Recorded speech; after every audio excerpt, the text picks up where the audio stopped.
Assunto agora, pandemia. Segundo dados levantados pela nossa equipe do G1, a quantidade de óbitos por Covid oscilou bastante este ano.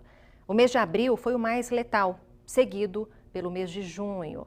E agora, a notícia é animadora, gente. Fechamos julho com uma queda considerável no número de mortes por coronavírus aqui no sul de Minas. Vamos ver os dados aqui na tela?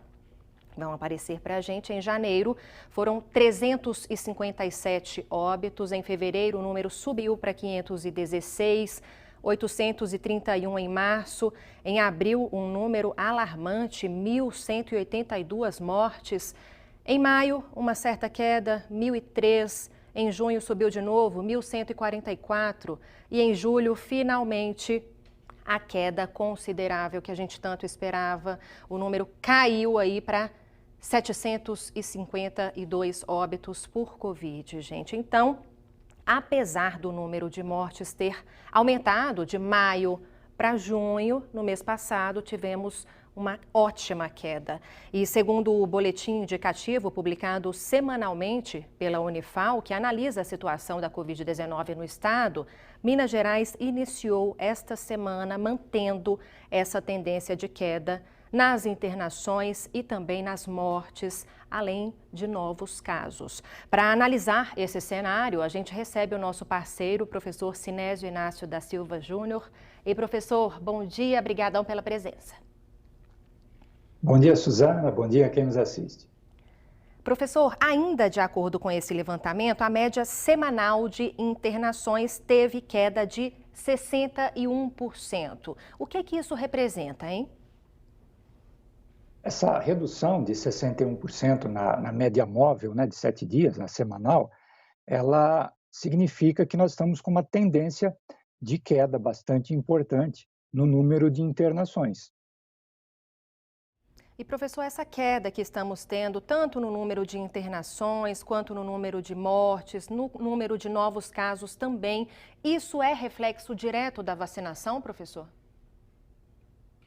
Sem dúvida, porque nós já vivemos, antes da vacinação, momentos em que nós tínhamos um distanciamento social maior, medidas de prevenção até mais rigorosas, e nós não observávamos esse avanço nos indicadores.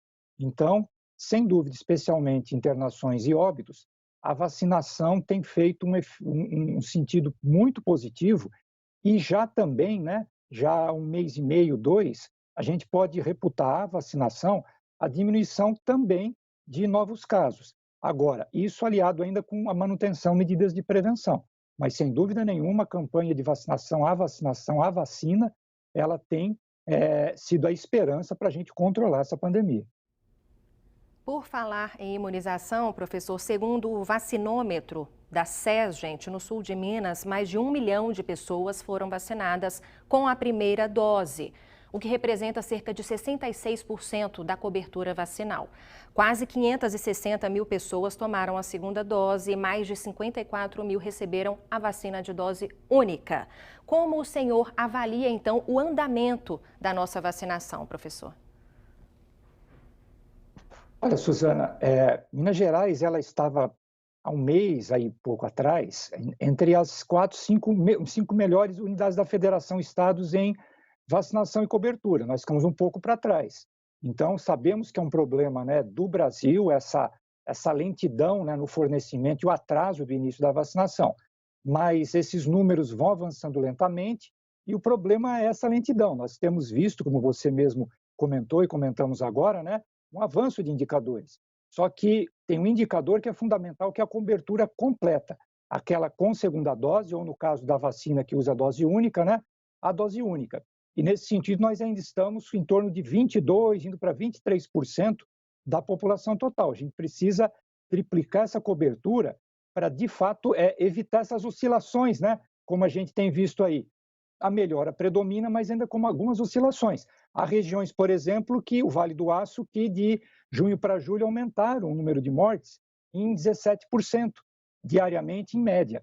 Já o sul de Minas, como foi noticiado, infelizmente, né, melhorou em 43%. Então, são oscilações ainda devidas a essa cobertura vacinal não tão ampla quanto a gente precisa. Seguimos acompanhando e analisando os números, né, professor? Mais uma vez, muito obrigada. Bom dia para o senhor. Bom dia, eu que agradeço.